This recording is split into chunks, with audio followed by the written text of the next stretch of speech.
আমি অনেক দূর থেকে আসছি শুধুমাত্র আপনাদেরকে কিছু সতর্ক করার জন্য, এবং আমাকে আসার জন্য 5,000 টাকা অ্যাডভান্স দিতে হয়নি, কোনো প্যান্ডেল সাজাতে হয়নি।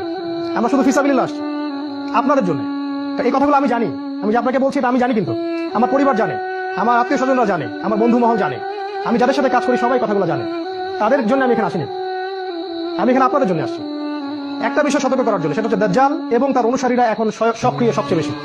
আমি বলছি দাজ্জাল বের হবে জেরুজালেম থেকে। তার মানে দাজ্জাল যদি জেরুজালেম থেকে বের হয় আর ইহুদিরা যদি তাকে অনুসরণ করে, তাহলে সারা বিশ্বের ইহুদিদেরকে জেরুজালেমে আসতে হবে। ঠিক আছে, কথা ঠিক?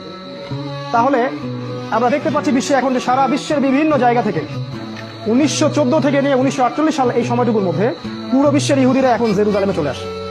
কত সাল বললাম?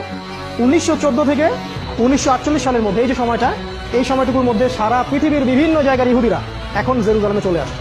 এসে তারা ফিলিস্তিন দখল করেছে এবং আমাদের মা আমাদের বোনদেরকে ধর্ষণ করছে, আমাদের শিশুদেরকে হত্যা করছে, যুবক ভাইদেরকে গলাকে কেটে মেরে ফেলছে এবং আমাদের বাড়ি ঘরগুলো উপরে উপরে ফেলে দিচ্ছে, এবং তারা সেখানে ইসরায়েলের রাষ্ট্র প্রতিষ্ঠা করছে এবং করে ফেলেছে।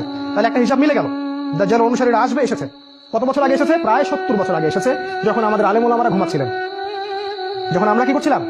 ঘুমাচ্ছিলাম। এখন আমরা কি করছি? ঘুমাচ্ছি। ঘুমাতে থাকেন, ঘুমাতে থাকেন। এই উম্মার এই অধঃপতনের সবচেয়ে বড় কারণ হচ্ছে ঘুম। দীর্ঘ সময় ধরে তারা ঘুমাচ্ছে, মনে হচ্ছে এরা জান্নাতে আছে। ঘুম থেকে উঠে দেখবে যে ডান হাতে আমলনামা। এত সহজ না।